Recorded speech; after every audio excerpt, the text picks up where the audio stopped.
So good evening everyone, good evening student. तो पहले वाले चैप्टर में हम लोगों ने आज सुबह में क्वांटम नंबर के बारे में डिस्कस किया था। एटॉमिक ऑर्बिटल चैप्टर हमारा चल रहा है केमिस्ट्री का, क्लास 11th का। अभी क्वांटम नंबर में हम लोगों ने देखा था principal quantum number, azimuthal quantum number, फिर आपका magnetic quantum number, spin quantum number. ठीक है, फिर ये पढ़ने के बाद अब जो हम लोग पढ़ेंगे वो हम लोग पढ़ेंगे आज का जो टॉपिक है वो है हमारा इलेक्ट्रॉनिक कॉन्फ़िगरेशन। इलेक्ट्रॉनिक कॉन्फ़िगरेशन से आपका एक क्वेश्चन मस्ट है कि वो आएगा ही आएगा। ठीक है तो इलेक्ट्रॉनिक कॉन्फ़िगरेशन क्या है, तो चलिए अब स्टार्ट करते हैं क्लास। ठीक है, तो इलेक्ट्रॉनिक कॉन्फ़िगरेशन मतलब ये हुआ कि जो किसी भी एटम में जो आपका इलेक्ट्रॉन होता है, ठीक है, तो उस इलेक्ट्रॉन का डिस्ट्रीब्यूशन किसमें, आपका डिफरेंट सबसेल में, डिफरेंट ऑर्बिटल्स में कैसे होता है। ठीक है, तो इलेक्ट्रॉनिक कॉन्फ़िगरेशन क्या है आपका, इलेक्ट्रॉनिक कॉन्फ़िगरेशन जो है वो है आपका कि distribution of electrons in different orbitals, ठीक है, by following the different rules. मतलब कि मान लो कि हमारा एटॉमिक नंबर, सपोज हमारा हम लोग सोडियम का बात करते हैं। ठीक है, मान लो सोडियम का बात करते हैं, सोडियम का एटॉमिक नंबर जो होता है वो 11 होता है। ठीक, अगर आपको एग्जाम में बोला जाएगा कि इसका इलेक्ट्रॉनिक कॉन्फ़िगरेशन आप लिखो, आप क्या लिखोगे, आप या तो इसको लिखोगे 281 लिखोगे। ठीक है, या तब लिखोगे क्या इसको 1s2 2s2 2p6 3s2 3p 10 12 sorry हाँ 1s2 2p6 3s1 आप ऐसे लिखोगे। आप लोग पहले ही पढ़ चुके हो S क्या है, P क्या है, ये सब हमारा सब सेल है जो कि सेल को हम लोग डिवाइड करते हैं। ठीक है, तो जब आपका सोडियम का टोटल एटॉमिक नंबर, सोडियम में टोटल कितना इलेक्ट्रॉन 11 है, तो इस इलेक्ट्रॉन को कैसे डिस्ट्रीब्यूट किया गया है, किसमें, इन डिफरेंट सबसेल में, इन डिफरेंट ऑर्बिटल्स में। तो इसी distribution of electrons in different orbitals और डिफरेंट सबसेल, ठीक है, it's called the electronic configuration. लेकिन एक चीज और है कि जब आप इलेक्ट्रॉनिक कॉन्फ़िगरेशन लिखते हो तो क्या होता है कि इसमें हम लोगों को 3 रूल को फॉलो करता है। इन तीनों रूल को फॉलो करते हुए ही हम लोग इलेक्ट्रॉन को डिफरेंट सबसेल में डिस्ट्रीब्यूट करते हैं। ठीक है, वो 3 रूल क्या क्या है आपका, वो है आपका अबाउ प्रिंसिपल, सेकेंड जो हो गया Pauli's exclusion principle, and third is the होन्स rule. ठीक है, तो अभी हम लोगों को ये तीनों रूल्स को पढ़ना है। ये तीनों रूल क्या कहता है वो आपको पढ़ना है। ठीक है, तो ये तीनों रूल किस लिए यूज करते हैं, तो ये तीनों रूल हम लोग यूज करते हैं इलेक्ट्रॉनिक कॉन्फ़िगरेशन किसी भी एटम का लिखने के लिए। ठीक है, so first rule is aufbau principle. ये क्या है, अबाउ प्रिंसिपल के अनुसार ये बोला जाता है क्या कि जो इलेक्ट्रॉन का डिस्ट्रीब्यूशन जो डिफरेंट सेल में होता है कैसे होता है। सपोज हम लोग इसी का बात कर ले, सोडियम का ही बात कर लेते हैं। सोडियम का इलेक्ट्रॉनिक कॉन्फ़िगरेशन में कैसे लिखे हैं 281, मतलब क्या हो गया हमारा, मतलब ये हो गया कि सोडियम के केस में, ठीक है, के सेल में 2 इलेक्ट्रॉन गया, एल सेल में 8 इलेक्ट्रॉन गया, और रिमेनिंग 1 इलेक्ट्रॉन जो है वो आपका एम सेल में चला गया। ठीक है, उसके बाद जब हम लोग इसको 1s2 2s2 2p6 3s1 लिखे, डिफरेंट सबसेल में इलेक्ट्रॉन को हमने डिस्ट्रीब्यूट किया है, तो ये बता रहा है क्या कि इसमें जो डिफरेंट सबसेल में जो इलेक्ट्रॉन जा रहा है ना वो कैसे जाएगा आपका, जिस सेल का एनर्जी लेवल का वैल्यू कम होगा इलेक्ट्रॉन पहले उसमें जाएगा।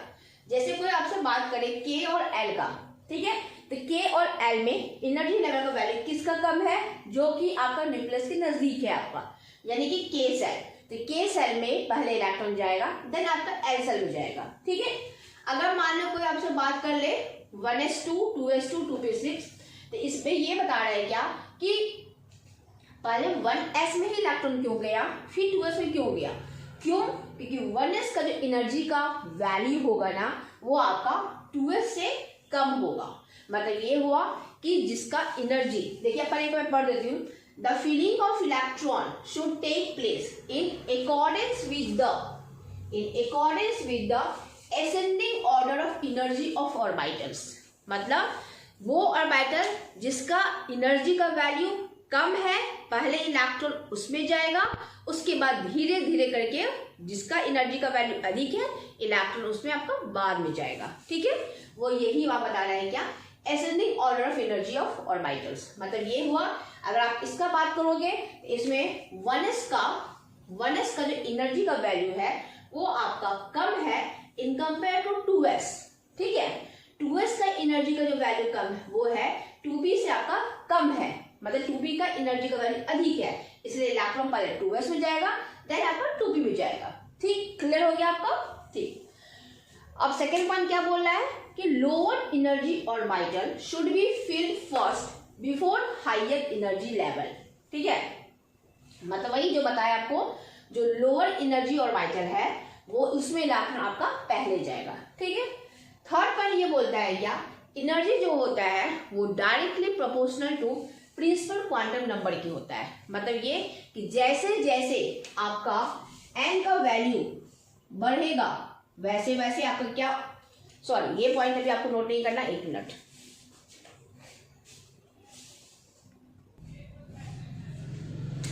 नहीं, ठीक है, आपका वो सही बात बता रहा है कि जैसे जैसे n का वैल्यू अगर 1 है मतलब वो k सेल है, n इक्वल टू 2 है, n इक्वल टू 3 है और n इक्वल टू 4 है।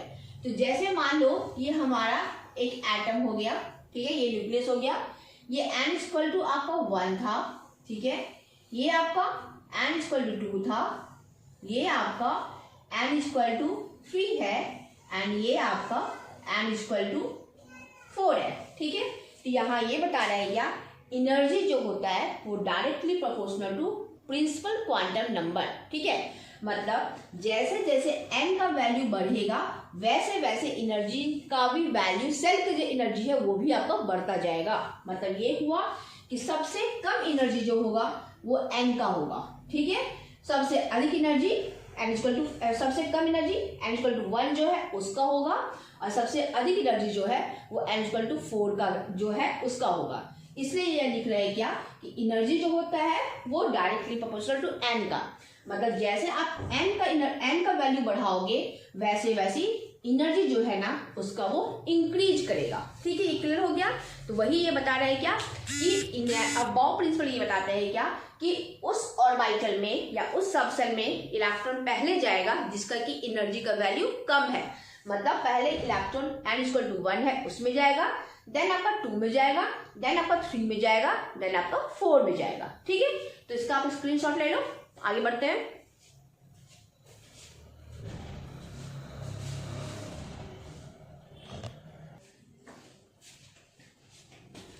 तो ये देखिए इलेक्ट्रॉनिक कॉन्फ़िगरेशन लिखने का सबसे अच्छा तरीका अबाव रोल को जब हम लोग फॉलो करते हैं, ये अगर ये चीज आपको याद रहेगा तो आप इलेक्ट्रॉनिक कॉन्फ़िगरेशन जो 1s2 2s2 2p6 3s2 लिखते हैं वो हम लोग आसानी से लिख सकते हैं। ठीक है, तो ये हो गया हमारा हर एक ऑर्बिटल्स का जो है अबाव रूल, अबाव प्रिंसिपल के अनुसार ये अरेंज है। ठीक है, अब ये है कि जैसे कि हम लोग ये बताया कि जो इलेक्ट्रॉन का डिस्ट्रीब्यूशन होगा वो होगा जिस एनर्जी सबसेल का वैल्यू एनर्जी कम है उससे पहले जाएगा, देन आपका जिसका अधिक है उसमें बाद में जाएगा। ठीक है, तो ये हम लोग कैसे जानेंगे कि किस ऑर्बिटल का आपका एनर्जी का वैल्यू जो है वो कम है कि अधिक है। तो ये जो टेबल हम लोग बनाए हैं वो क्या है, ये है आपका टेबल जो है आपका, ये है आपका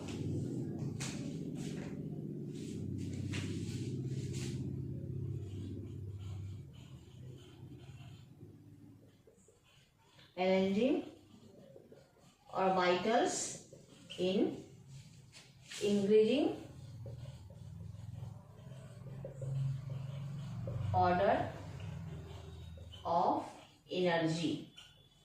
ठीक, तो हम लोग क्या करेंगे, n+l रूल को फॉलो करेंगे। किसी भी ऑर्बिटल्स का, किसी भी सबसेल का, मतलब इलेक्ट्रॉन किस सबसेल में पहले जाएगा वो हम लोग कैसे जानेंगे। ठीक है, जैसे कि अब तो जैसे आप इसमें देखो पहले इलेक्ट्रॉन जो है वो 1s में जाएगा, एरो का मतलब यहाँ दिखाने का मतलब क्या हुआ, पहले यहाँ से स्टार्ट हो रहा है, एरो के टेल से स्टार्ट हो रहा है। ठीक है, इलेक्ट्रॉन पहले 1s में जाएगा, अब यहाँ से मूव करते करते देखो यहाँ पे आ जाइए, आप ये देखो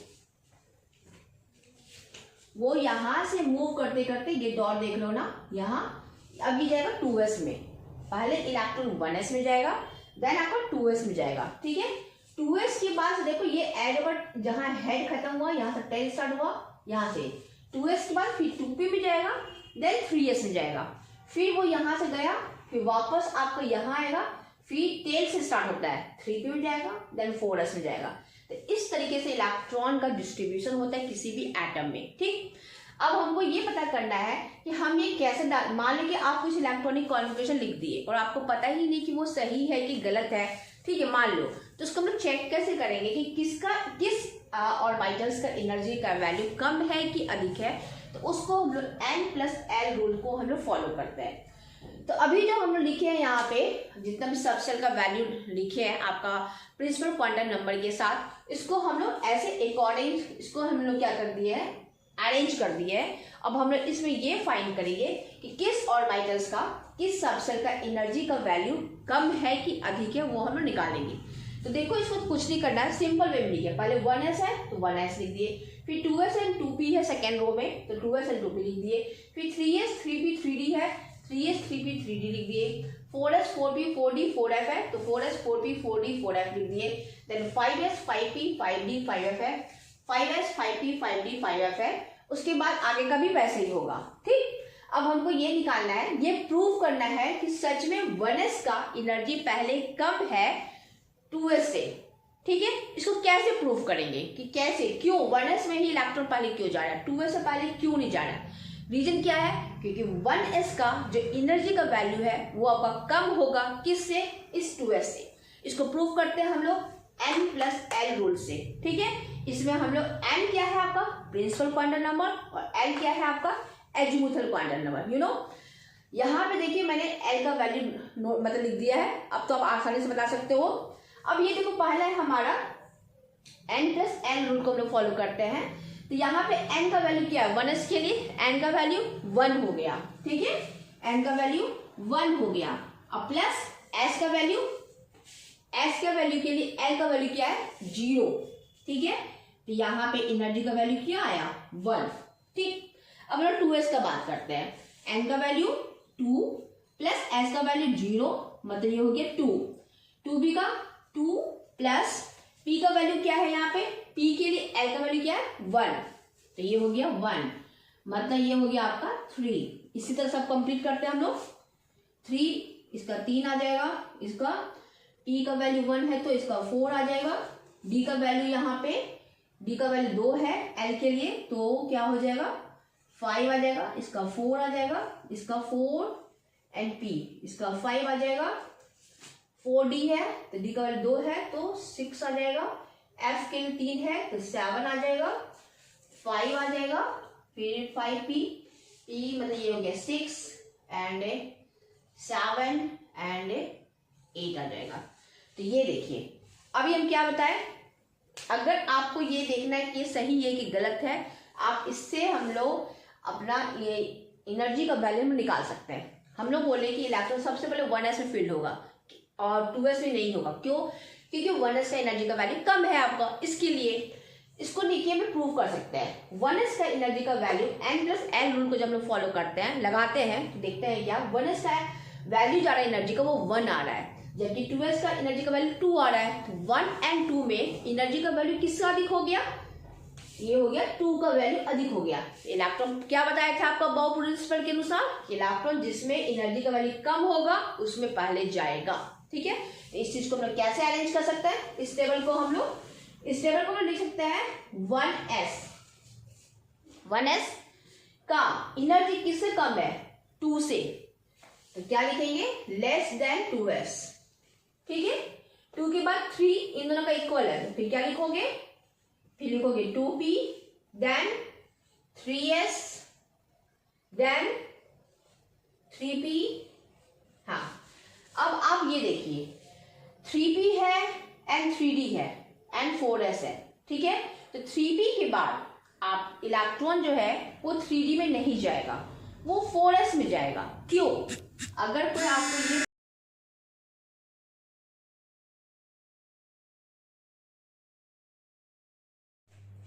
तो अगर कोई आपसे ये पूछे कि 3D, जैसे कि इसको आप देख रहे हो ना, 3D है ना 4s है, ठीक है, 3D है 4s एंड 4p है, ठीक है।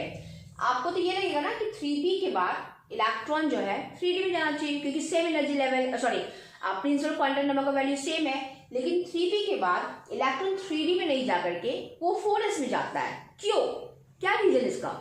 क्योंकि जब हम लोग 3D एंड 4s का एनर्जी जब हम लोग फाइंड करेंगे n+l रूल के अनुसार, तो हम लोग ये देखते हैं क्या वैल्यू आता है, वो देखते हैं हम लोग। n+l रूल के अनुसार अगर मान लो यहाँ पे हम लोग लगा रहे हैं n+l रूल, तो 3 हो गया n का वैल्यू, यहाँ पे 3 हो गया, एंड l का वैल्यू क्या हो गया, d के लिए l का वैल्यू 2 हो गया, तो कितना है एनर्जी का वैल्यू 5, ठीक है। 4s में n का वैल्यू क्या हो गया 4, प्लस l का वैल्यू s के लिए क्या लेते हैं 0, तो कितना आया 4। अब आप देख सकते हो क्या कि 4s का जो एनर्जी का वैल्यू होगा वो आपका कम है इन कंपेयर टू 3D का, है ना। इसी वजह से हम लोग यहाँ पे 3D के बाद इलेक्ट्रॉन को, सॉरी 3p के बाद इलेक्ट्रॉन को हम लोग डायरेक्ट हम लोग क्या कर दिए 4s में डाले हैं, ना कि 3D में। क्यों? क्योंकि 3D का एनर्जी का वैल्यू जो है यहाँ देखो अधिक आया है इन कंपेयर टू 4s। समझ में आ गया आपका? इसलिए यहाँ पे आ गया हम लोग को इस तरीके से लिख दिए, ठीक। अब 3D हुआ, ठीक है, 4s हो गया, देन 3D के बाद फिर 4p जाएंगे, ठीक है, 4p के बाद 4d जाएंगे। इस तरीके से हम लोग इसको अरेंज कर सकते हैं। तो इसको हम लोग अरेंज कर रहे हैं, आपका 3p आया यहाँ पे, 3p के बाद हम लोग क्या लिखेंगे, फिर लिखेंगे हम लोग 4s के बाद फिर लिखेंगे 3D का एनर्जी जो है आपका 4p, ठीक है, 4p के बाद क्या लिखेंगे 4d, ठीक है। इस तरीके से हम लोग इसको लिख सकते हैं, ठीक है। तो इसको हम लोग कर सकते हैं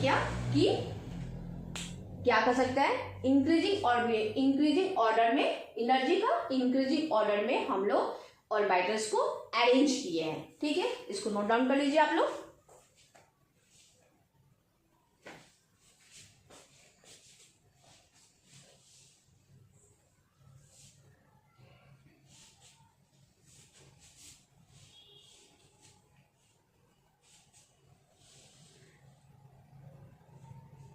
यानी तो इसको एक और तरीका है आपका लिखने का, मैं बता देती हूँ।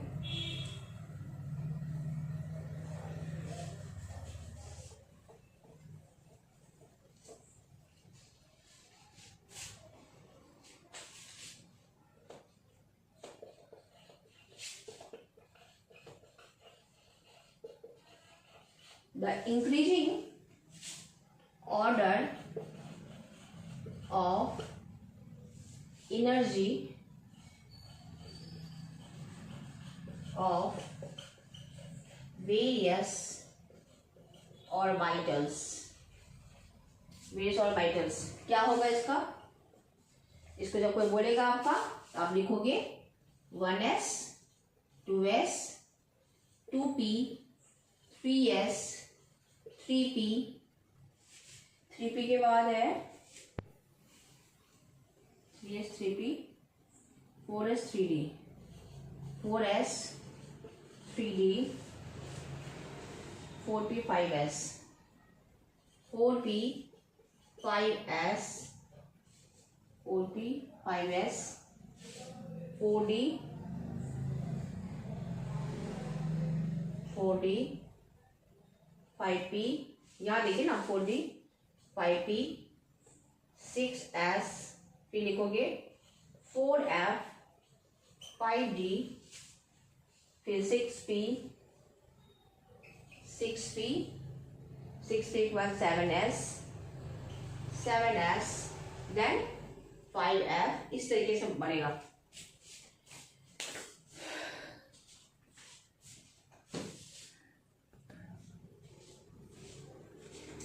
तो ये कुछ पॉइंट है, उसको आप पहले नोट कर लीजिए। ये आपका मतलब नोट शॉर्ट नोट्स में आपको पूछा जा सकता है। तो electron first occupy lower energy orbital, clear हो गया। पहले इलेक्ट्रॉन 1s में जाएगा, फिर 2s में जाएगा, फिर 2p में जाएगा, इसको समझो पहले, फिर 3s में जाएगा, फिर 3p में, 4s में, देन 3d में, 4p में, 5s में, इस तरीके से हो जाएगा, ठीक है। उसके बाद the lowest energy orbital get filled by electron first, clear हो गया। After the lower energy orbitals are filled the electron move on to the higher energy orbital, और n+l रूल अप्लाई करके हम लोग ऑर्बिटल का हायर एनर्जी, मतलब हम लोग पता कर सकते हैं कि किस ऑर्बिटल का एनर्जी आपका हायर है। नोट कीजिए, स्क्रीनशॉट लीजिए। यहां से आपका ऐसे जाएगा, इसको समझिए, टेल से ये इन करेगा, हेड से निकलेगा, फिर यहां से ऐसे यहां आया, इसमें आया, इसमें आया, इसमें आया, फिर यहां से ऐसे आया, यहां आया, यहां आया, फिर यहां से, ठीक है, यहां से, ये है आपका इलेक्ट्रॉनिक कॉन्फ़िगरेशन।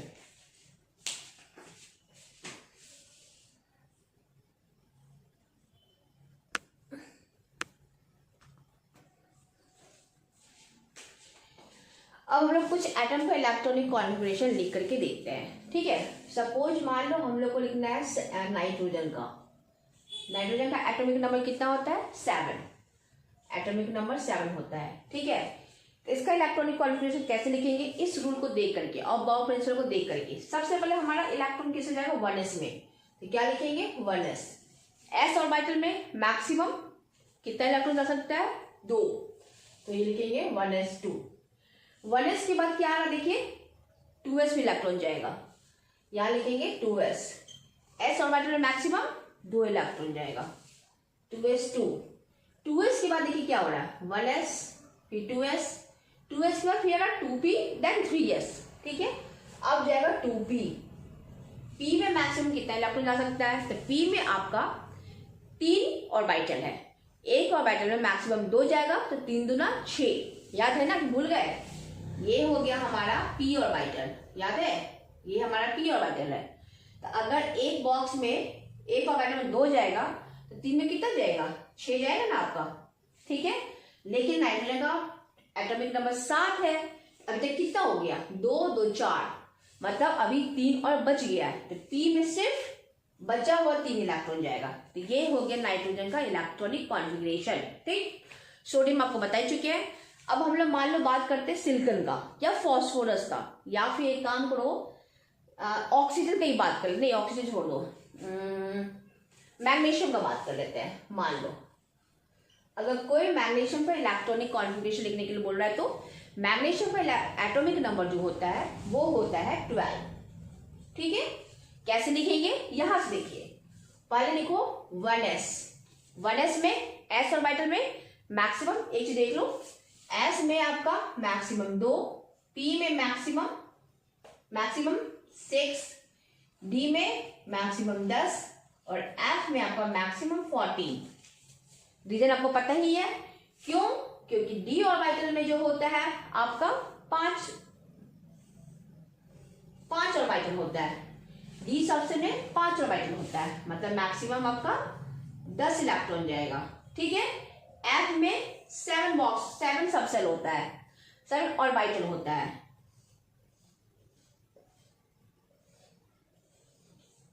तो कितना हो गया, 1 2 3 4 5 6 7 8 9 10 11 12 13 14, ये हो गया f सबसेल, ये हो गया d सबसेल, p के लिए 3 बना लो,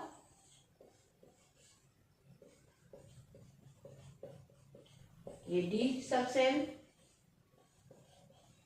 और s के लिए 2। इस रूल को हमेशा माइंड में सेट रखना, ठीक है।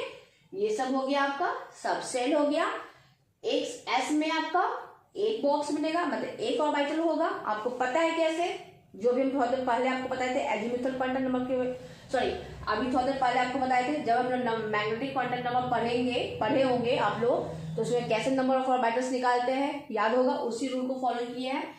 एस में एक ऑर्बिटल रहता है और एक ऑर्बिटल में मैक्सिमम 2 इलेक्ट्रॉन ही रह सकता है। अगर क्लास अटेंड नहीं किए हो तो इसके पहले का जो वीडियो मैंने अपलोड किया क्वांटम नंबर, आप उसको देख लो, वरना वापस से उसी चीज को रिपीट करने में टाइम वेस्ट होता है। ठीक है, इस चीज को देख के हम लोग को फॉलो करना है। तो अभी हमने इलेक्ट्रॉनिक कॉन्फ़िगरेशन मैग्नीशियम को लिख रहे थे। मैग्नीशियम का एटॉमिक नंबर 12 होता है। हम लोग को अब बाउल रूल को फॉलो करना है। ठीक है, 1s के बाद देखिए इलेक्ट्रॉन कहाँ जाएगा, 2s में जाएगा। तो s में मैक्सिमम कितना इलेक्ट्रॉन जाएगा, 2, तो यहाँ लिखोगे 2। 1s के बाद 2s में कितना जाएगा, 2। ठीक है, 2s के बाद 2p में जाएगा। 2p में p में कितना जाएगा इलेक्ट्रॉन, मैक्सिमम 6, क्योंकि 3 ऑर्बिटल होता है। देखो 1 2 3 ऑर्बिटल है, तो मैक्सिमम 6 जाएगा आपका। तो कितना हो गया आपका, मैग्नीशियम 12 होता है, तो 6 2 8 2 10। ठीक है, 2p के बाद क्या है, 3s में इलेक्ट्रॉन जाएगा। 3s में तो कितना इलेक्ट्रॉन बच गया, टोटल 12 है, तो 3s2। ये कंप्लीट हो गया मैग्नीशियम का। ठीक है, अब हम लोग लिखते हैं क्लोरीन का। क्लोरीन का एटॉमिक नंबर 17 होता है। ठीक है, इसी रूल को फॉलो करके लिखो, 1s2 2s2 2p6 3s2 3p 2 2 4 10 2 12 3p5। ठीक है, हाँ। क्लोरीन के बाद हम लोग बात करते हैं कैल्शियम का। ठीक है, कैल्शियम का होता है 20। ठीक है, तो इसका क्या लिखेंगे हम लोग, 1s2 2s2 2p6 3s2 3p6 कितना हो गया, 20 हुआ। 2 2 4 10 2 12 6 18। 3 देखिए यहाँ देखिए तो 3s2, अगर भूल भी जाते तो वो अपने याद रखना। 3s2 के बाद 3p के बाद 4s। ठीक है, तो ये हो गया। आप लोगों का टास्क ये है कि आप कमेंट बॉक्स में आप बताएंगे कि इसका क्रोमियम के, ठीक है, क्रोमियम का इलेक्ट्रॉनिक कॉन्फ़िगरेशन जो है ना, आप लिख के फोटो खींच के कमेंट बॉक्स में कमेंट करना। मैं बताऊंगी कि वो सही है कि गलत है, और आप पढ़ रहे हो कि नहीं पढ़ रहे हो वो मुझे पता चल जाएगा।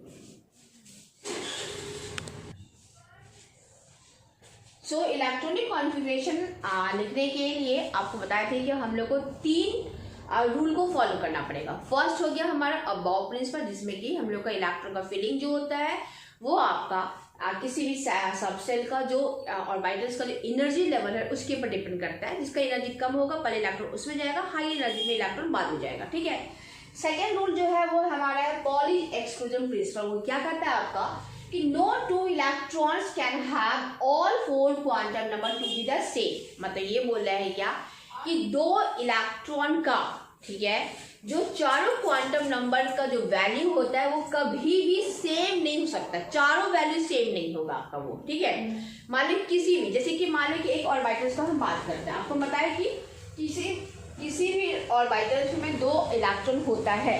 ठीक है, तो इसमें जो 2 इलेक्ट्रॉन है आपका, ठीक है, इस दोनों इलेक्ट्रॉन में मान लो ये इलेक्ट्रॉन 1 है और ये इलेक्ट्रॉन 2 है, ये दोनों इलेक्ट्रॉन का, ठीक है, चारों क्वांटम नंबर का वैल्यू कभी भी सेम नहीं होगा, कुछ ना कुछ अंतर तो होगा ही होगा। ठीक है, मतलब ये हुआ, अभी ये कंफ्यूज नहीं होना। मैंने आपको पहले बताया था कि किसी भी एटम में जितने भी इलेक्ट्रॉन होता है सबका कुछ ना कुछ क्वांटम नंबर होता है।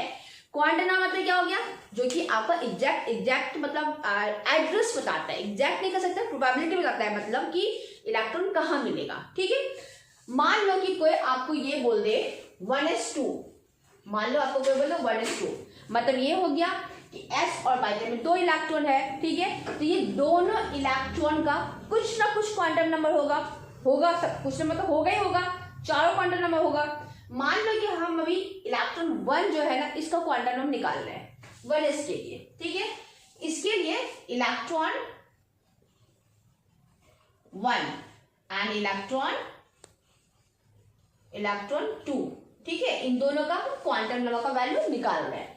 इस केस में n का वैल्यू क्या है, प्रिंसिपल क्वांटम नंबर का वैल्यू क्या है, 1 है। इसमें भी क्या होगा 1 होगा, दोनों में तो सेम ही है।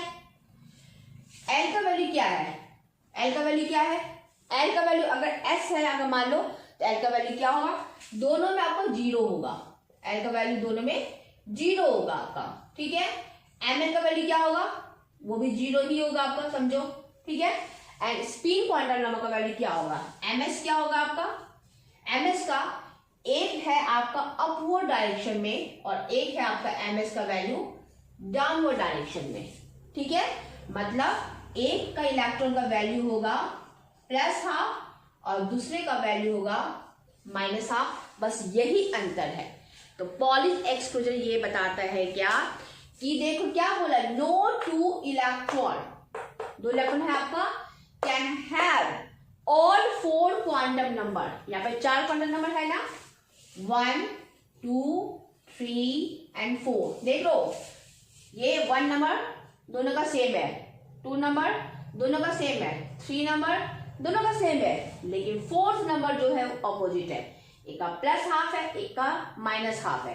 क्यों, क्योंकि किसी भी ऑर्बिटल में 2 इलेक्ट्रॉन जो होता है कभी भी स्पिन सब दोनों का सेम नहीं होगा, एक अगर अपवर्ड डायरेक्शन में है दूसरा आपका डाउनवर्ड डायरेक्शन में होगा, एक का क्लॉकवाइज स्पिन है तो एक का एंटी क्लॉकवाइज स्पिन होगा, और जो आपका क्लॉकवाइज होगा अपवर्ड डायरेक्शन में उसका वैल्यू +½ होगा, जो डाउनवर्ड होगा आपका उसका -½ होगा।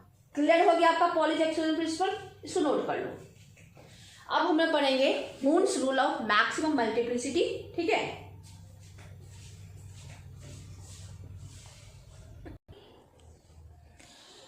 सो अब जो थर्ड रूल है वो है आपका हून्स रूल, ठीक है। हून्स रूल क्या कहता है कि देखो क्या बोल रहा है कि electron in a subshell are paired only when all the orbital of a subcell is filled with parallel spin, ठीक है।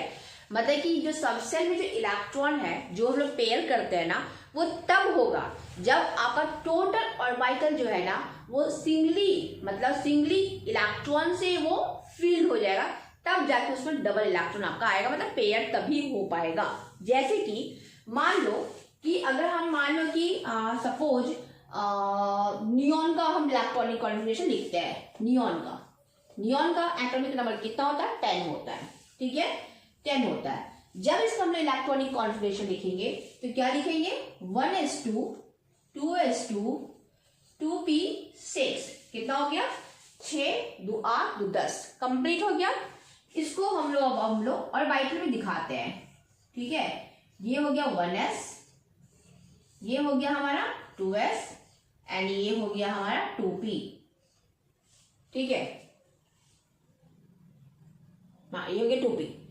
तो चलो ये तो 1s2 आप ऐसे दिखा दोगे, ये 2s2 आप इसको ऐसे दिखा दोगे, ठीक है। अब p में 6 इलेक्ट्रॉन है, तो ये बता रहा है क्या कि 6 इलेक्ट्रॉन हम लोग को कैसे भरना है, ऐसे नहीं भरना है, ऐसे नहीं भरना है, डायरेक्ट नहीं भरना है, बल्कि क्या करना है हम लोगों को, पहले हम लोगों को सब में एक एक इलेक्ट्रॉन भर देना है। मतलब ये हुआ कि पहले सब में हम लोगों को एक सिंगल इलेक्ट्रॉन भर देना है, ठीक है। जब ये पूरा ऑर्बिटल सिंगली ऑक्यूपाई हो जाएगा, सिंगल इलेक्ट्रॉन से फिल हो जाएगा, तब जाके हमारा ये पेयरिंग आपका स्टार्ट हो जाएगा। तो चलो नियॉन तो खैर एक्सेप्शनल केस है, वो आपको समझ में नहीं आएगा। मैं चलो एक और आपका एग्जाम्पल देती हूँ। सपोज हम बात करते हैं अल्युमिनियम का, ठीक है। एल्युमिनियम का इलेक्ट्रॉनिक कॉन्फिगरेशन होता है एटॉमिक नंबर होता है 13, ठीक है। तो कैसे लिखेंगे हम लोग इसको, 1s2 2s2 2p6 and 3s, 2 2 4 10, 3s2 और कितना हो गया, 2 2 4 10 2 12 1 1, ठीक। इसको हम कैसे लिखेंगे, 1s 2s 2p 3s and 3p, ठीक है। 13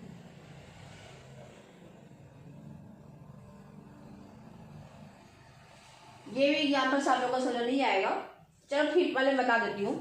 तो इसमें कितना जाएगा 1s2 में, ठीक है, 2s2 में, ठीक है, 2p6 जैसे है। तो पहले आपको सिंगल सिंगल इलेक्ट्रॉन दिखाना है, ठीक। जब तीनों में सिंगल सिंगल इलेक्ट्रॉन आ जाएगा तब हम लोग को पेयरिंग करना है।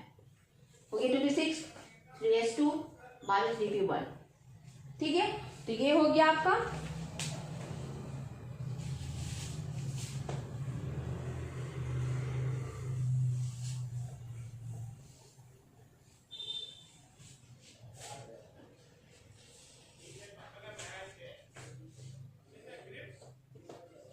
सल्फर का देखते हैं, ठीक। 1s2 2s2 2p6 3s2 3p, sulphur का 16 होता है तो कितना हो गया 2 2 4 10 2 12 4 16, ठीक। अब इसमें आपको हून्स रूल जो है अच्छे समझ में आ जाएगा। देखो 1s के लिए बना, 2s के लिए बना, 2p के लिए 3 बॉक्स बनेगा हमारा, 3s के लिए बना, एंड ये हो गया आपका 3p, ठीक है, ये हो गया हमारा 3p, ठीक। अब हम इसमें इलेक्ट्रॉन का डिस्ट्रीब्यूशन करेंगे। तो 1s2 में चलो इसमें तो कोई दे सकते हैं, 2s2 में दे दिए, 2p में 6 है तो पहले 1 2 3 4 5 6, 3s में 2 है, हाँ। अब देखो 3p4 है, ठीक। ये समझो हून्स रूल को, 3p4 है, आप अगर इसको ऐसे कर दो तो ये आपका रॉन्ग हो जाएगा। यही मैं आपको समझाना चाह रही थी।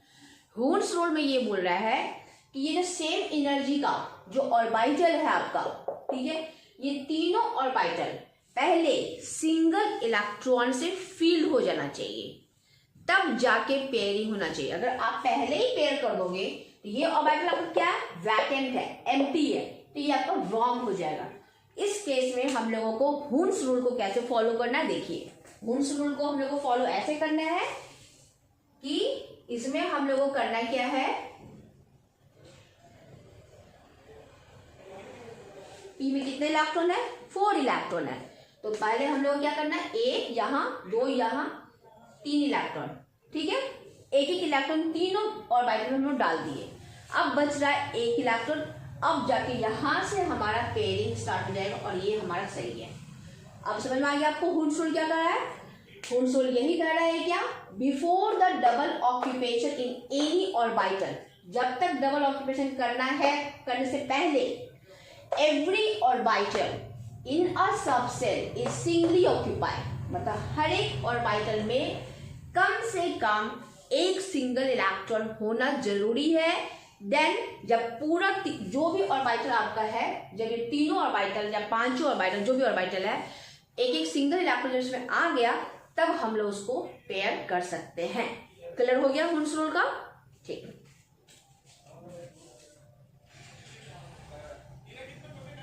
तो अब हम लोग बात करेंगे इलेक्ट्रॉनिक कॉन्फ़िगरेशन, तो मैं आपको बता दी हूँ। तो कुछ ऐसा एक्सेप्शनल केस होता है जो कि आपका ना ही आपका हून्स रूल को फॉलो करता है, ठीक है, चलिए हून्स रूल को तो फॉलो करता ही है। कुछ एक्सेप्शनल केस ऐसा है जो कि ये तीनों रूल को, अबव प्रिंसिपल वगैरह जो है ना, जो भी रूल है उसको वो फॉलो नहीं करता है। तो इलेक्ट्रॉनिक कॉन्फ़िगरेशन में हम लोग अभी एक्सेप्शनल केस पढ़ेंगे जो कि बहुत ही इंपॉर्टेंट है। हमेशा हमेशा ये इलेक्ट्रॉनिक कॉन्फ़िगरेशन का क्वेश्चन आपके एग्जाम में आएगा, कंपैरेटिव एग्जाम में भी आता है, आपके बोर्ड एग्जाम में भी आता है। इसको क्लास को मिस मत करना।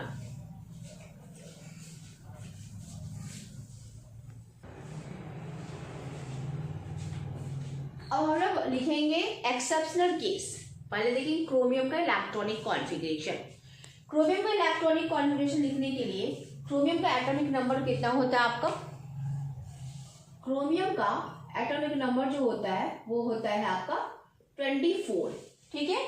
तो कैसे लिखेंगे इलेक्ट्रॉनिक कॉन्फ़िगरेशन, इसका लिखेंगे 1s2 2s2 2p6 3s2 3p6 4s2 3d 2 2 4 10 2 12 6 18 2 20 3d4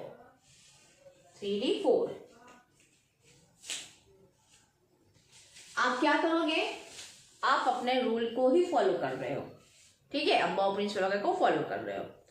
अगर आप इस तरीके से लिखोगे तो ये इलेक्ट्रॉनिक कॉन्फ़िगरेशन जो है आपका वो रॉन्ग हो जाएगा। क्यों? एक चीज जान लो कि हर एक एटम, ठीक है, वो ये चाहता है, या ऑर्बिटल क्या चाहता है कि वो स्टेबिलिटी गेन करे। ठीक, स्टेबिलिटी के पहले मैं आपको एक चीज समझा दूं। अगर मान लो ये मेरा है एस ऑर्बिटल, ये हमारा है एस ऑर्बिटल, ठीक, ये दो एस ऑर्बिटल है, ठीक है, एक में सिंगल इलेक्ट्रॉन है और एक में हमारा डबल इलेक्ट्रॉन है, ठीक। तो इसको कहेंगे हम लोग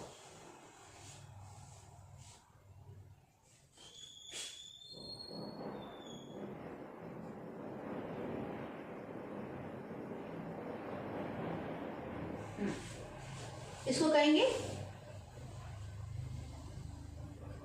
डबली फील्ड और इसको कहेंगे सिंगली फील्ड।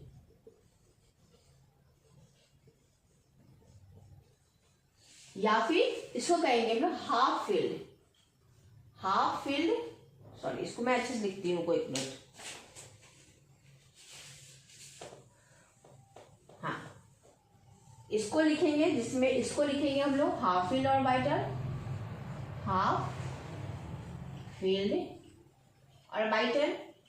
इसको लिखेंगे हम लोग फुल फील्ड ऑर्बिटल, ठीक है। ये दोनों जो होता है वो आपका मोर स्टेबल होता है, ठीक है। अब जब बात कर रहे हैं हम लोग पी का, ये हो गया हमारा पी ऑर्बिटल, ठीक है। इसमें ऐसे ये हो गया आपका हाफ फील्ड, ये हो गया हमारा फुल फील्ड, ठीक। अब बात करते हैं हम डी ऑर्बिटल का।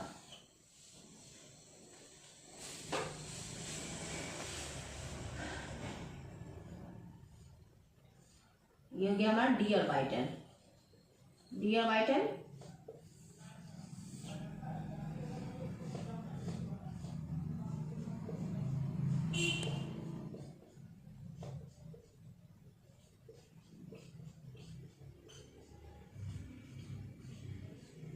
ये क्या हो गया हमारा, कमेंट बॉक्स में कमेंट करना। और ये है आपका फुल फील्ड, फुल फील्ड, ठीक है। इसी तरीके से आपका एफ ऑर्बिटल होगा, हाफ फील्ड के लिए एक ऑर्बिटल में 7 इलेक्ट्रॉन होगा, फुल फील्ड के लिए 14 हो जाएगा आपका, ठीक है। तो अगर इस तरीके से ऑर्बिटल में इलेक्ट्रॉन रहे तो वो आपका स्टेबल है, ठीक है। लेकिन क्या होता है कि इस केस में देखो क्या हो रहा है, इस केस में देखिए क्या हो रहा है। इस केस में 4s, ये है 4s और ये हो गया 3d, ये हो गया 3d, ठीक है। इस केस में क्या है, 4s तो आपका फुल फील्ड है, 2 इलेक्ट्रॉन है, दोनों फुल फील्ड हो गया। 3d में कितना इलेक्ट्रॉन है, 4, ठीक है। ना ही ये 3d ऑर्बिटल जो है, ना ही ये हाफ फील्ड है, ना ही ये फुल फील्ड है, तो ये क्या है, ये अनस्टेबल है। तो इसी वजह से ये क्या कहे, ये ऑर्बिटल क्या करेगा अपने आप को स्टेबिलिटी लाने के लिए, ठीक है, वो क्या करेगा, 4s को बोलेगा भाई अपना एक इलेक्ट्रॉन मुझे दे दो। उससे क्या होगा, 4s तो अगर फुल फील्ड है तब भी वो स्टेबल है, हाफ फील्ड है तब भी वो स्टेबल है।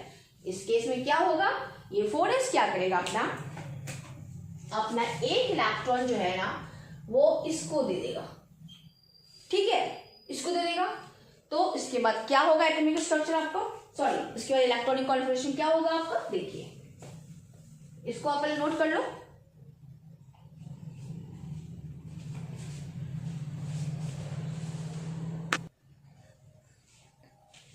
तो जैसे ये 4s क्या किया, अपना एक इलेक्ट्रॉन डी ऑर्बिटल को दे दिया, तो इसके बाद क्या हो गया, 4s में एक इलेक्ट्रॉन बचा, मतलब ये हाफ फील्ड है, ये स्टेबल है, और 3d भी है अब आपका हाफ फील्ड हो गया, मतलब ये दोनों आपका स्टेबल हो गया। So correct answer of chromium का इलेक्ट्रॉनिक कॉन्फ़िगरेशन क्या होगा, यहाँ पे हम लोग 4s2 लिखे थे, वो रॉन्ग होगा। सही आंसर ये है आपका ये वाला सही है आपका। 4s1 3d5 मतलब d में ऑर्बिटल में आपका हाफ फिल हो गया एंड s ऑर्बिटल में भी आपका फुल फिल हो गया। ठीक है, अब नेक्स्ट क्वेश्चन जो पूछता है क्या कि right the electronic configuration of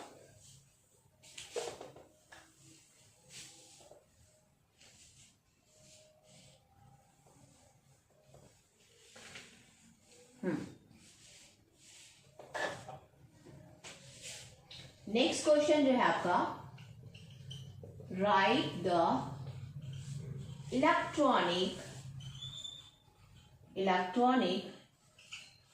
configuration of chromium 2+ charge. Chromium 2+ charge मतलब क्या हो गया, मतलब ये कि क्रोमियम क्या किया है, अपना 2 इलेक्ट्रॉन जो है वो लूज किया है, वो किसी को दे दिया है।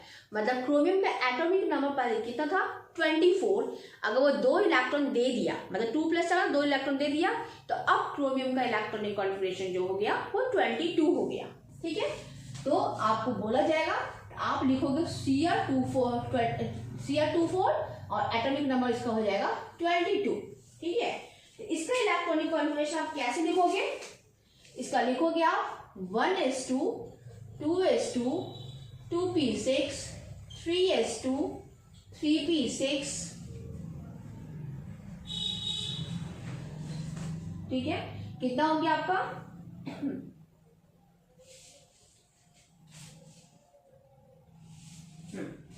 2 2 4 10 2 12 6 18 3p6 के बाद क्या हो गया 1s2 2s2 2p6 3s2 3p6 4s and 3 भी देखेंगे। ठीक है, 2 2 4 10 2 12 6 18 2 20 2 22 3d 2।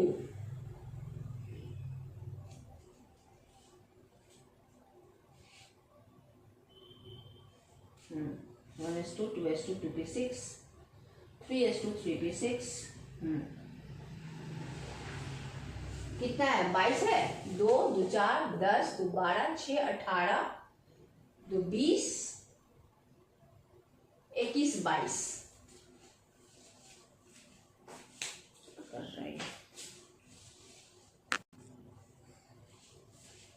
हाँ, तो अब बोला क्रोमियम +2 का आपको निकालना है, तो क्रोमियम +2 का कितना होता है 22 होता है, तो ये हम लोग का correct atomic electronic configuration chromium का हो गया है। तो हम लोग को 2 इलेक्ट्रॉन को लूज करना है, तो क्या करेंगे हम लोग, एक इलेक्ट्रॉन आपका इससे निकलेगा और एक इलेक्ट्रॉन आपका d ऑर्बिटल से निकलेगा। तो हम लोग का इलेक्ट्रॉनिक कॉन्फ़िगरेशन क्रोमियम +2 का क्या हो जाएगा, आपका सब कुछ वही रहेगा आपका 3p6 तक। इससे एक इलेक्ट्रॉन निकल गया तो ये हट जाएगा एंड 3d से एक इलेक्ट्रॉन जाएगा तो 3d4। ये आपका सही आंसर है। ठीक, अब सेकंड क्वेश्चन पूछा जाएगा आपका राइट द इलेक्ट्रॉनिक कॉन्फ़िगरेशन किसका, आपका क्रोमियम +3 का क्या होगा आपका। ठीक, वैसे आपको लिखना है, क्या करना है +3, तो एक इससे निकलेगा और 2 इससे निकलेगा, तो क्या हो जाएगा हम लोग electronic configuration 1s2 2s2 2p6 3s2 3p6 and 3d3। तो क्रोमियम के केस में क्या हो रहा है हम लोगों का हो रहा है हाफ फिल्ड की वजह से स्टैबिलिटी हम लोग देख रहे हैं। अब हम लोग देखेंगे फुल फिल्ड, d ऑर्बिटल में हाफ फिल हो रहा था ना हमारा। अब हम लोग देखेंगे एक और एक्सेप्शनल केस है, वो है आपका कॉपर का कॉपर का। ठीक है, right the electronic configuration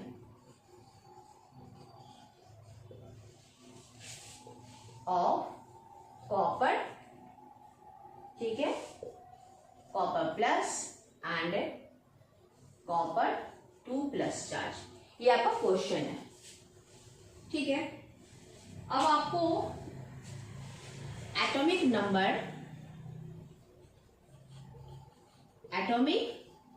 number of copper जो होता है वो होता है 29।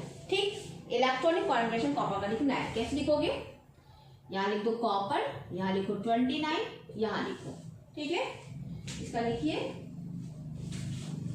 इसको देख के 1s2 2s2 2p6 3s2 3p6 4s2 3d कितना हुआ 2 2 4 10 2 12 6 18 2 20 एंड 9 3d 9। अगर आप ऐसे लिखोगे तो फिर ये रॉन्ग होगा। क्यों? क्योंकि अब यहां देखिए डी में कितना ऑर्बिट, देखिए इसको देखो एक मिनट, ये हो गया हमारा 4s में 2 इलेक्ट्रॉन है, ठीक है, लेकिन 3d में कितना है, देखो ये हो गया 3d है ना, 9 इलेक्ट्रॉन है, मतलब 1 2 3 4 5 6 7 8 9। आप देख लो फुलफिल होने के लिए इसके पास सिर्फ 1 इलेक्ट्रॉन का कमी है। अगर आप इस तरीके से लिखोगे तो ये स्टेबल नहीं है, ये आपका रॉन्ग हो जाएगा। तो सही तरीका क्या है? सही तरीका ये है कि फिर ये एस इलेक्ट्रॉन क्या करेगा, अपना 1 इलेक्ट्रॉन इसको दे देगा डी ऑर्बिटल को ताकि वो फुलफिल कर ले, ठीक है। तो क्या होगा इसका सही तरीका आपका,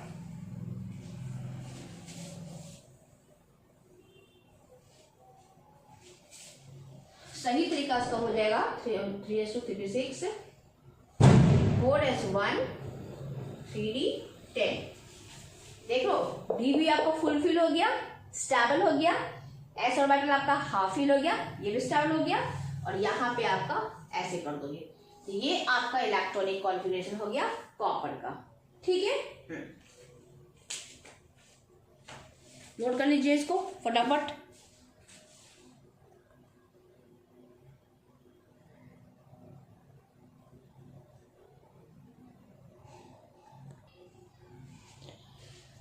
तो देखिए अब हम लोग को लिखना है कॉपर प्लस का इलेक्ट्रॉनिक कॉन्फ़िगरेशन, ठीक है। तो कॉपर प्लस मतलब क्या हो गया कि कॉपर अपना 1 इलेक्ट्रॉन को लॉस किया, मतलब अब उसका एटॉमिक नंबर जो है वो 28 होगा, ठीक है। तो उस केस में क्या करेंगे, पहले हम लोग कॉपर का लिख दिए, कॉपर का हम लोग को 29 होता है, ठीक है। 1 इलेक्ट्रॉन हम लोग को लॉस करवाना है। तो याद रखिएगा कि हम लोग कभी भी डी ऑर्बिटल से उस इलेक्ट्रॉन को लूज नहीं करवाएंगे। क्यों? भले वो ऑटोमोस्ट में है, ठीक है, लेकिन डी से नहीं इलेक्ट्रॉन, सॉरी डी ऑर्बिटल को हम लोग नहीं छेड़ेंगे क्योंकि वो भी स्टेबल है, डी आपका फुलफिल्ड है। इसीलिए इस केस में हम लोग को जो इलेक्ट्रॉन 1 इलेक्ट्रॉन लूज करवाना है वो हम लोग एस वाले को, एस में से जो इलेक्ट्रॉन है उसको हम लोग लूज करेंगे, ठीक है। तो जो हम लोग का इलेक्ट्रॉनिक कॉन्फ़िगरेशन हो जाएगा वो इसका कॉपर प्लस चार्ज का वो आपका ऐसा हो जाएगा, ये 1 इलेक्ट्रॉन जो है वो आपका लूज कर दिया, एंड 3p6 के बाद आपका हो जाएगा 3d 10, देखो हो गया 28, ठीक। सेकेंड क्वेश्चन है आपका कॉपर का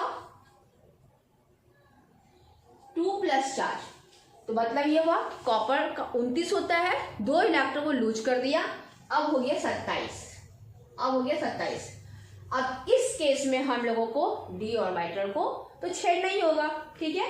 तो इस केस में हम लोग इलेक्ट्रॉनिक कॉन्फ़िगरेशन लिखेंगे 1s2 2s2 2p6 3s2 3p6 कितना हो गया 2 2 4 10 2 12 6 18, और हम लोग कितना करना 27, 9 इलेक्ट्रॉन हम लोग को।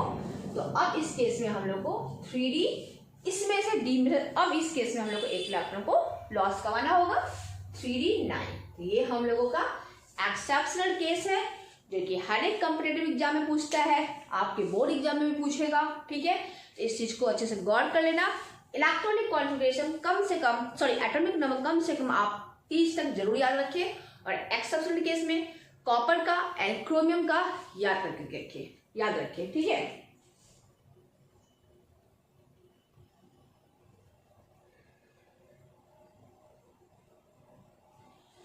तो इसका स्क्रीनशॉट ले लो। अब हम लोग पढ़ेंगे shape of the orbital.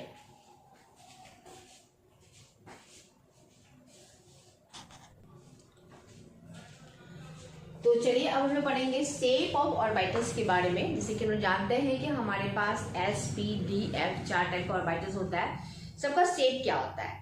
S का शेप क्या होता है आपका स्फेयर होता है, पी का आपका डंबल होता है, डी का आपका डबल डंबल होता है, एंड एफ का आपका बहुत ही कॉम्प्लिकेटेड होता है, लीफी शेप होता है। तो एस ऑर्बिटल का क्या शेप होता है उसके बारे में हम लोग डिस्कस करते हैं। तो वो क्या होता है, वो स्फेयर इन नेचर होता है, मतलब एक हॉलो फुटबॉल ले लो वही हो गया आपका। दूसरा होता है क्या कि नॉन डायरेक्शनल इन नेचर होता है। नॉन डायरेक्शनल मतलब इन नेचर मतलब क्या हुआ कि अगर मान लो कि एक आपका स्फेयर है, मान लो ये स्फेयर है, ठीक है, तो इसमें कोई पर्टिकुलर डायरेक्शन में आपका इलेक्ट्रॉन नहीं मिला। क्या इसमें कोई स्पेस कोई डायरेक्शन दिख रहा? नहीं, इसमें आप ये पूरे स्फीयर में किसी भी डायरेक्शन में जाओ, ठीक है, किसी भी डायरेक्शन में आप जाओ, आपको इलेक्ट्रॉन फाइंडिंग कैपेसिटी जो होगा वो इक्वल होगा इन ऑल डायरेक्शन में, ठीक है। इसमें कोई पर्टिकुलर डायरेक्शन नहीं है आपका। जैसे कि आप पी में जाओगे ना, जैसे आप पी का जो जाओगे ये ऐसा होता है, ठीक है, मान लीजिए ऐसा है, तो ये पर्टिकुलर डायरेक्शन में ही मिलता है। लेकिन एस में क्या होता है कि इक्वल इलेक्ट्रॉन फाइंडिंग कैपेसिटी जो होगा ना in all the direction is equal होगा, इसीलिए आपका नॉन डायरेक्शनल इन नेचर होता है। देखो ना, electron density is equal in all direction, मतलब पूरे स्फीयर में इलेक्ट्रॉन डेंसिटी जो होगा ना, चाहे आप एक्स की तरफ आओ, चाहे आप वाई में आओ, चाहे आप जेड में जाओ, किसी भी डायरेक्शन में जाओ वो इक्वल होगा इसी वजह से, ठीक है। हाँ, अब एक चीज मैं बता दूं क्या ये है हमारा 2s ऑर्बिटल, ठीक है, इसके बीच में न्यूक्लियस हो गया, ठीक है। एक चीज मैं बता दूं क्या, पहले इसको आप गौर से देख लो, इसको आप सेव भी करो, स्क्रीनशॉट भी ले लो पहले, अभी इसको पहले समझ लो, फिर मैं आपको इसके बारे में एक्सप्लेन करती हूँ, ठीक है। ये न्यूक्लियस हो गया, ये जो आपको एम्प्टी स्पेस दिख रहा है आपका, ये क्या है आपका, ये है आपका नोड्स।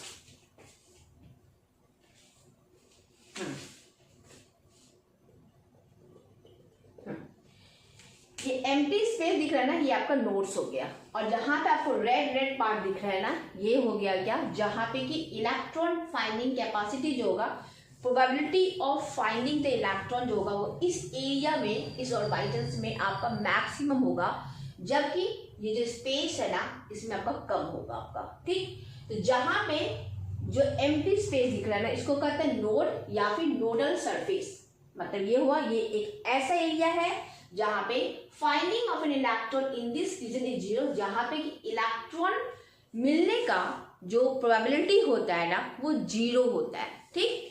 जबकि ये जो रेड रेड डॉटेड एरिया आप देख रहे हो ना, इसके बारे में बताते हैं क्या कि probability of finding an electron is maximum, इस एरिया में आपका इलेक्ट्रॉन मैक्सिमम मिलेगा।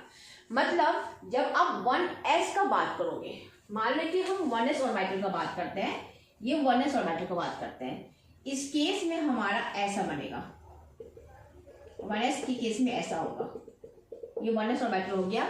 तो इसमें आपका नोड्स का जो वैल्यू होता है, नोड्स का वैल्यू होता है वो जीरो होता है।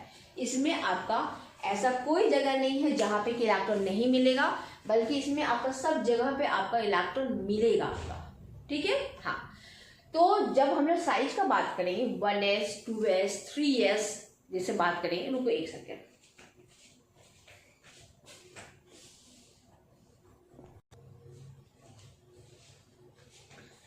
तो यहाँ पे देखो 1s 2s एंड 3s, ठीक है, हम लोग 3 आपका ऑर्बिटल्स बनाए हुए हैं।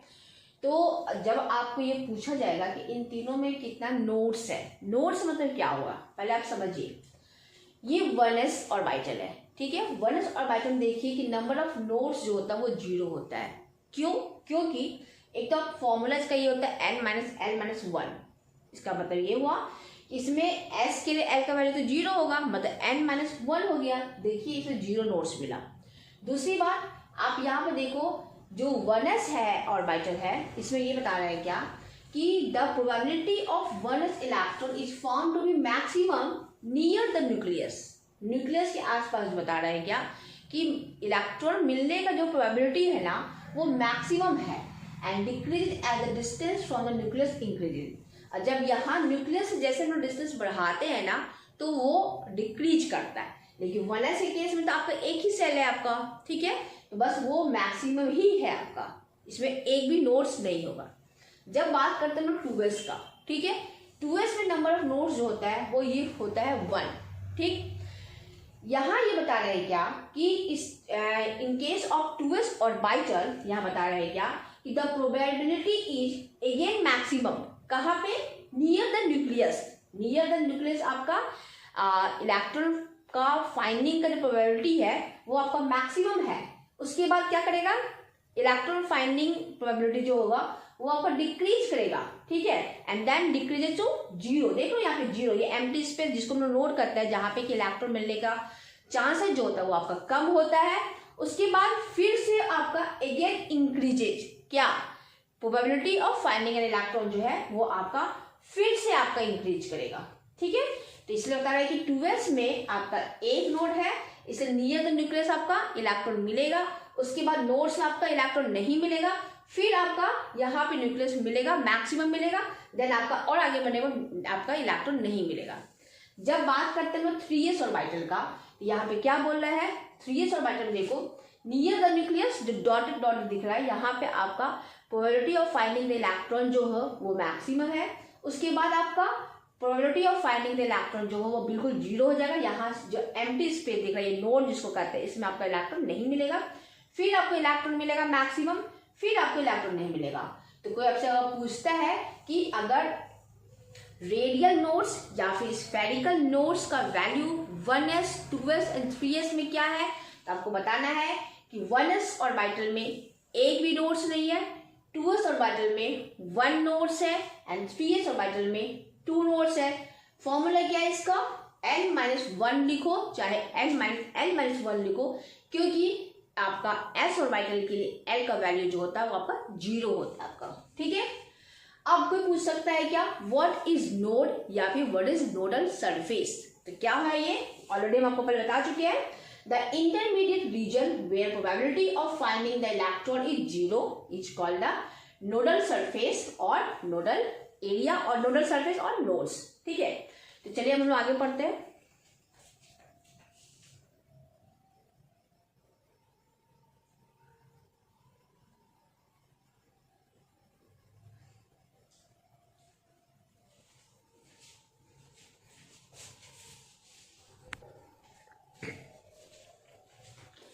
तो अब हम लोग बात करेंगे शेप ऑफ पी ऑर्बिटल्स के बारे में। ठीक है, पी ऑर्बिटल का शेप जो होता है वो डंबल शेप का होता है, इस टाइप का होता है। ठीक है, यहाँ पे आप देखते हो कि इसमें टू लोब्स पाया जाता है, एक आपका अपर लोब हो गया और एक आपका लोअर लोब होता है।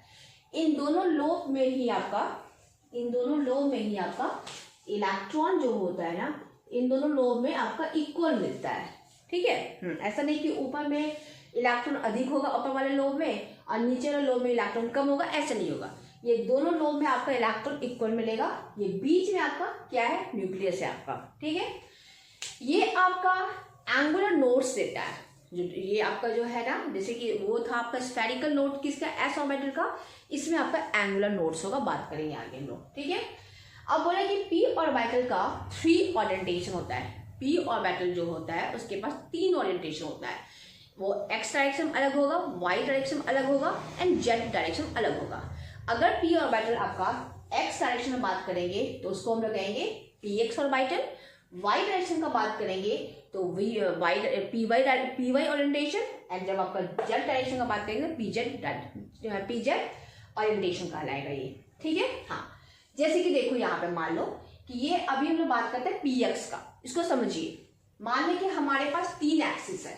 ठीक है, ये एक्स एक्सिस मान लो ले लिए, ये हमारा वाई ले लिए एंड ये आपका जेड ले लिए। ठीक, आप ये देखो कि पी ऑर्बिटल जिसका शेप की डंबल है वो किस डायरेक्शन में, वो आपका एक्स डायरेक्शन में है ना आपका, तो इसको कहेंगे पी एक्स ओरिएंटेशन। ठीक, जब हम लोग का देखेंगे मान लें कि ये हमारा वाई एक्सिस है, जब ये हमारा डंबल शेप जो पी ऑर्बिटल है, जब ये लोब जो है आपका जब वो वाई डायरेक्शन में अगर वो है तो उसको कहेंगे हम लोग पी वाई ओरिएंटेशन। ठीक, और जब ये लोब्स जो है हमारा पी ऑर्बिटल का जब वो जेड डायरेक्शन में, ये देखिए ये वाई डायरेक्शन हो गया, ये एक्स डायरेक्शन हो गया और ये आपका जेड डायरेक्शन हो गया, ये आपका जेड डायरेक्शन हो गया, तो इसको कहेंगे ना पी जेड ओरिएंटेशन।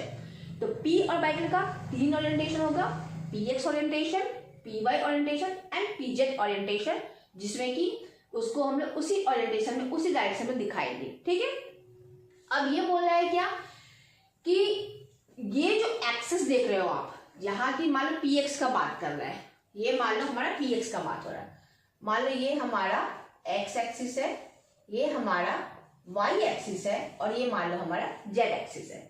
अगर हम पी एक्स का बात कर रहे हैं, मान लो ये हमारा पी एक्स है। ठीक है, तो इसमें क्या हो रहा है कि इलेक्ट्रॉन जो मिल रहा है वो इसी लोब्स के अंदर है। ठीक, देन ये जो लाइन आपका इस न्यूक्लियस को क्रॉस कर रहा है, और लाइन जो कि आपका क्या कर रहा है, वो आपको इस न्यूक्लियस को आपको क्रॉस कर रहा है, तो इस लाइन को हम लोग क्या कहेंगे, यही हमारा नोडल प्लेन कहलाएगा, जहां पे कि इलेक्ट्रॉन नहीं मिलेगा और ये डायरेक्शनल इन नेचर होगा। कैसे, समझ नहीं आ रहा? नहीं समझो। देखो इलेक्ट्रॉन कहाँ मिलेगा, इलेक्ट्रॉन हमेशा इस लोब से मिलेगा। क्या आपको इलेक्ट्रॉन जेड डायरेक्शन मिलेगा? नहीं मिलेगा। क्या आपको वाई डायरेक्शन मिलेगा? नहीं मिलेगा, क्योंकि वहां पर कोई भी लोब्स नहीं है, पी ऑर्बिटल का कोई भी लोब्स नहीं है। जो लोब है उसी के अंदर इलेक्ट्रॉन है। इसी वजह से इस ये पीएक्स ओरिएंटेशन में अगर कोई आपसे पूछेगा कि इसमें नोडल प्लेन क्या है, नोडल प्लेन इसका क्या है, नोडल प्लेन किसको कहते हैं हम लोग, नोडल प्लेन कहते हैं क्या कि a plane passing through the nucleus, a plane, ये plane, a plane passing through the nucleus, nucleus centre में है आपका, on which the probability of finding an electron is almost zero. इस वाले प्लेन में इलेक्ट्रॉन तो मिलेगा नहीं, जहां पे इलेक्ट्रॉन मिलने का प्रोबेबिलिटी जो है वो ऑलमोस्ट जीरो है, उसको कहते हैं नोडल प्लेन। तो अगर कोई आपसे पूछ ले पीएक्स ओरिएंटेशन में नोडल प्लेन क्या है, इसमें नोडल प्लेन क्या होगा, अब क्या लिखोगे, वाई एंड जेड, क्या लिखोगे, वाई एंड जेड। ठीक है, क्लियर हो गया, जहां पे कि इलेक्ट्रॉन नहीं मिलेगा। ठीक, अगर मान लो कोई तुमको बोल देगा ये पीजेड ओरिएंटेशन, पीजेड ओरिएंटेशन मतलब क्या हुआ, जेड डायरेक्शन में हमारा ये लोब पाया जाएगा, वाई डायरेक्शन में और एक्स डायरेक्शन में लोब्स नहीं है। मतलब ये जो प्लेन है, मतलब x axis and y axis, जो कि इस न्यूक्लियस को क्रॉस कर रहा है आपका, उस एक्सिस में आपका इलेक्ट्रॉन नहीं मिलेगा। तो इसके लिए पीजेड एक्सिस, पीजेड ओरिएंटेशन के लिए जो नोडल प्लेन होगा वो क्या होगा, एक्स एंड वाई, मतलब यहां पर आपका इलेक्ट्रॉन नहीं मिलेगा। ठीक, थर्ड केस है हमारा पी जेड का, मालूम बात करते हैं, सॉरी ये पी वाई का बात करते हैं। मतलब ये हुआ कि वाई एक्सिस पे आपका लोब्स मिल रहा है, जिसमें कि हम लोगों को इलेक्ट्रॉन जो है इसी डायरेक्शन में ऐसे मिलेगा, लेकिन ये एक्स एक्सिस पे एंड जेड एक्सिस पे नहीं मिलेगा। इस केस में हम लोगों का नोडल प्लेन जो आएगा वो क्या होगा आपका, एक्स एंड जेड, मतलब यहां पे इलेक्ट्रॉन आपको नहीं मिलेगा आपका। ठीक है, तो वही बता रहा है क्या, the probability of finding the electron is maximum in two lobes. ठीक है, on the opposite side of the nucleus. ये जो दो लोब्स है ना, इसी दोनों लोब्स में न्यूक्लियस के जस्ट ऑपोजिट, भी सेंटर न्यूक्लियस है आपका, उसके दोनों तरफ आपका लोब्स है, उससे आपका इलेक्ट्रॉन फाइंड करने का कैपेसिटी, मतलब प्रोबेबिलिटी जो होता है ना वो मैक्सिमम है। बाकी इस प्लेन में आपका इलेक्ट्रॉन नहीं मिलेगा। ठीक है,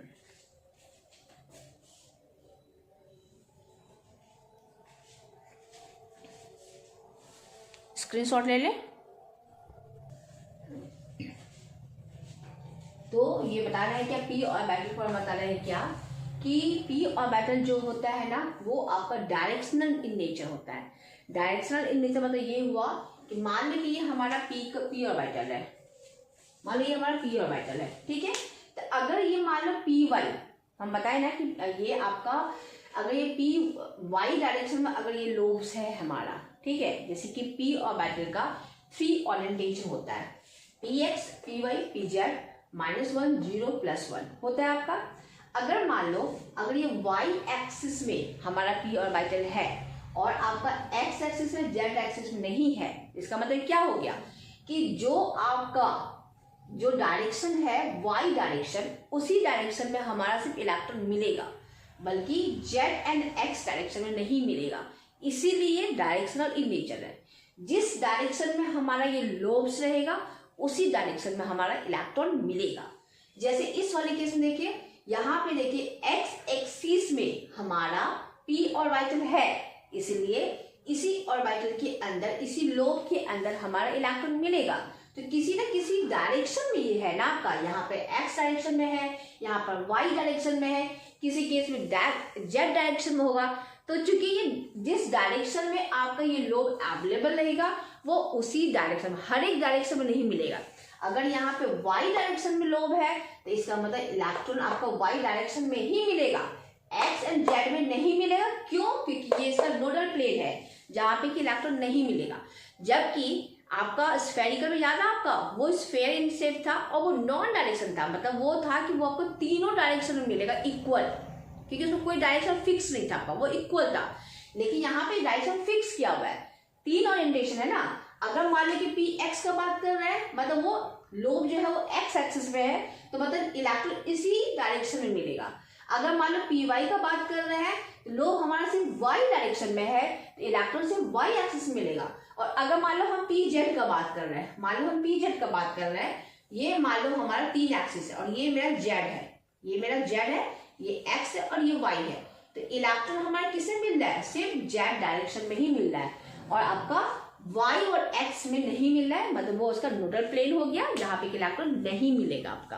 ठीक है, तो वही बता रहा है क्या, the 3p orbital belonging to a particular energy. एक और बात बता दे क्या, कि चूंकि p में बता रहा है क्या कि तीन ओरिएंटेशन होता है, तो ये तीनों p ऑर्बिटल का एनर्जी का वैल्यू जो होगा वो इक्वल होगा। ऐसा नहीं कि ये px का एनर्जी का वैल्यू मान लो 10 जूल है और py का एनर्जी का वैल्यू 5 जूल हो जाएगा और pz का एनर्जी का वैल्यू 15 जूल हो जाएगा, वो नहीं पॉसिबल है। क्यों? क्योंकि ये जो आपका ऑर्बिटल होता है ना, वो आपका डिजेनरेट ऑर्बिटल कहलाता है। क्यों? क्योंकि p ऑर्बिटल जो होता है, p सबसेल में तीन ऑर्बिटल है, px, py, pz। ठीक है, इन तीनों का एनर्जी का वैल्यू इक्वल होता है, इस चीज को ध्यान रखिएगा। अगर एक का वैल्यू मान लो 5 जूल है, 10 जूल है, दूसरा का भी 10 जूल होगा, तीसरा का भी 10 जूल होगा, इसीलिए px का जो भी एनर्जी होगा वो इक्वल टू py के बराबर होगा एंड py का जो भी एनर्जी होगा वो pz के बराबर होगा। इसी वजह से इसको हम लोग कहते हैं डिजेनरेट ऑर्बिटल। क्लियर हो गया आप लोगों का? तो ये हो गया हमारा शेप ऑफ p ऑर्बिटल। ठीक, अब हम लोग बात करते हैं शेप ऑफ d ऑर्बिटल। तो जैसे कि हमारा शेप ऑफ, हाँ दूसरी बात कि ये आपका एंगुलर, इसमें जो नोड्स बनेगा वो एंगुलर बनेगा। क्यों? क्योंकि आप देख रहे हैं एक एक्सिस के ऊपर ये लोब सबका बन रहा है, इसकी वजह से। अब हम लोग बात करेंगे शेप ऑफ डी ऑर्बिटल। तो ये बता रहे हैं कि डी ऑर्बिटल का जो शेप होता है ना, वो होता है डबल डम्बल। मतलब ये डम्बल बनाए थे ना कि हम लोग, ये पी में कैसा बनाए थे, पी में हम लोग ऐसा बनाए थे, लेकिन इसमें कैसा बनेगा, इसमें आपका ऐसा बनेगा, डबल डम्बल बनेगा। तो इसको जल्दी से फटाफट आप स्क्रीनशॉट ले लो। हाँ, एक और बात मैं बता दूं कि बोकारो में आपका सेक्टर 12 में हम लोग कोचिंग खोल रहे हैं। ठीक है, केमिस्ट्री क्लासेस करके है। अगर आप इंटरेस्टेड हो तो आप ऑफलाइन भी ज्वाइन कर सकते हो और ऑनलाइन भी ज्वाइन कर सकते हो। अगर आप होली के पहले एडमिशन लेते हो तो फिर आपको 20 से 30% आपको डिस्काउंट मिलेगा। और ऑनलाइन क्लासेस भी मतलब स्टार्ट हो चुका है। अगर अभी जो है अभी रिवीजन क्लास चल रहा है, वो भी अगर इंटरेस्ट है तो आप ज्वाइन कर सकते हो, या फिर एग्जाम के बाद आप होली के पहले एडमिशन ले लो तो आपको अच्छा खासा डिस्काउंट मिलेगा। ठीक है, तो जो भी डिटेल है आपको आपका क्या इसका आप लोगों का चार्ज है वो मैं आपको बताऊंगी। तो मैंने पोस्टर लगाया हुआ, आप उसको देख लेना और कमेंट करना।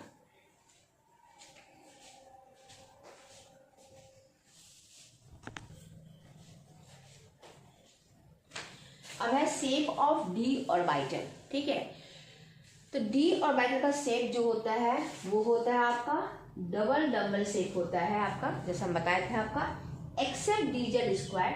डीजेड स्क्वायर का जो शेप होता है वो आपका डोनट शेप होता है या फिर आपका पीनट शेप होता है। ठीक, अब बता रहे हैं कि डी ऑर्बिटल का भी आपका ओरिएंटेशन जो होगा वो आपका 5 होगा। आपको याद होगा डी ऑर्बिटल में हम लोग 5 बॉक्स बनाते हैं, 1 2 3 4 5 बनाते हैं। आपका क्या क्या होता है, -2 -1 0 +1 +2।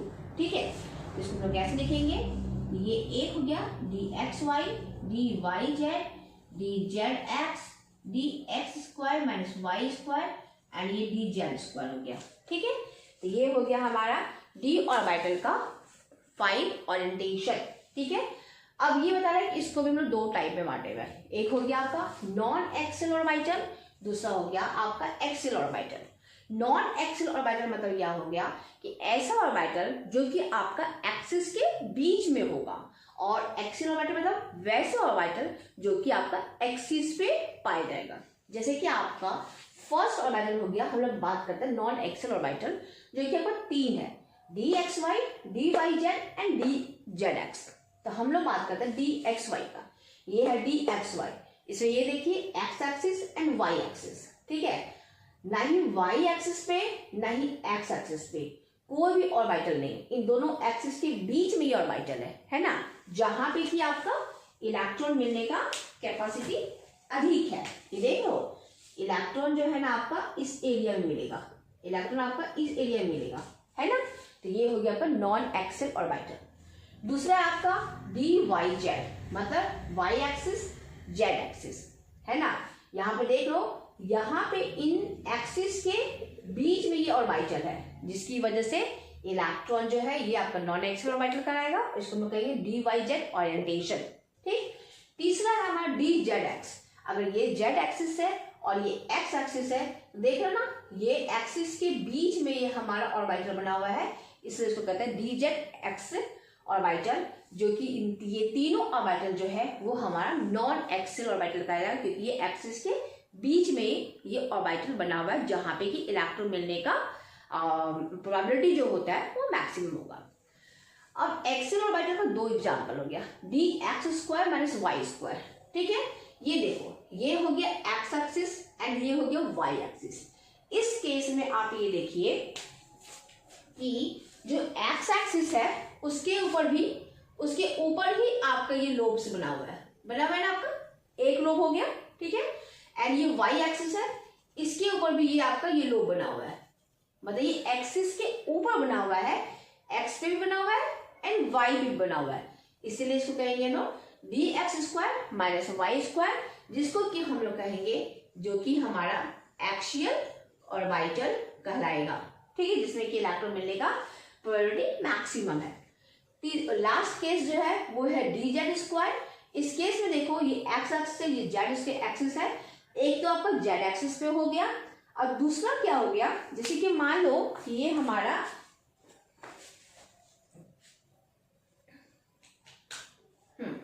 मान लो ये हमारा जेड एक्सिस है, ये हमारा एक्स एक्सिस है, ठीक है, और एक हमारा वाई एक्सिस है। तो एक जेड एक्सिस तो इधर हो गया और एक आपको फ्रंट में दिखेगा, ठीक है। यहाँ पे दो लोब होता है ना आपका, डंबल में क्या होता है, सॉरी डी एक्सिस डी और वाई में क्या होता है, डबल डंबल होता है।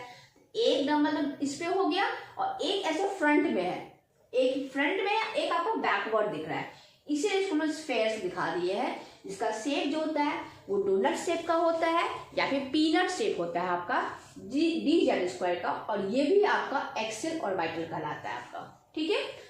तो यही हो गया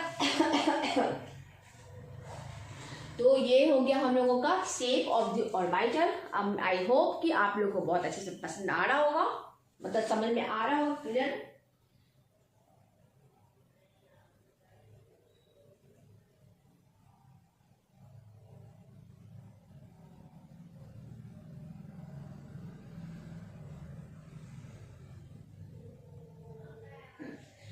सो नेक्स्ट क्लास में हम लोग क्या करेंगे, वैलेंसी के बारे में पढ़ेंगे। दूसरी बात, ये सबका जो भी इम्पोर्टेंट क्वेश्चन है हम लोग उसके बारे में पढ़ेंगे, ठीक है।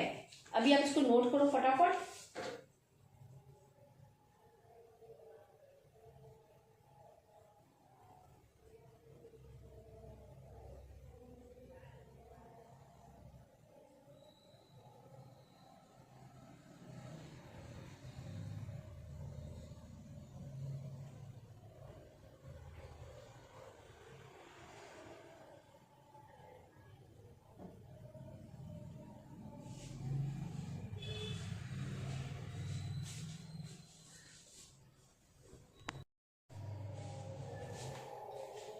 तो ये देखिए कुछ ऑब्जेक्टिव क्वेश्चन है आपके कंपटीशन के लिए भी और आपके एग्जाम के लिए।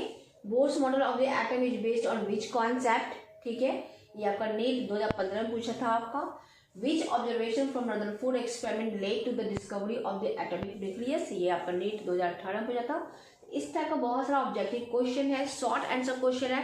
तो नेक्स्ट क्लास में मैं आप लोगों को कुछ क्वेश्चन आंसर आप एग्जाम में, बोर्ड के एग्जाम में क्या शॉर्ट क्वेश्चन कैसे लिखोगे, ठीक है, या लॉन्ग क्वेश्चन कैसे लिखोगे, ऑब्जेक्टिव कैसा पूछा जाएगा, इसके बारे में हम डिस्कस करेंगे नेक्स्ट क्लास में। तो अब बहुत ही इंपॉर्टेंट क्लास आने वाला है क्योंकि एग्जाम का टाइम बहुत ही कम बचा हुआ है, तो बिल्कुल भी क्लास को मिस मत करना। जो भी क्वेरी हो आप कमेंट बॉक्स में कमेंट करना, क्योंकि अभी हम लोग को काफ़ी मेहनत करना है और इस बार केमिस्ट्री में हम लोग को 100 में 100 कोशिश करना है फुल मार्क्स लाने का। Thank you very much. Channel को सब्सक्राइब नहीं किया है तो अभी सब्सक्राइब करो। Bye bye, good night.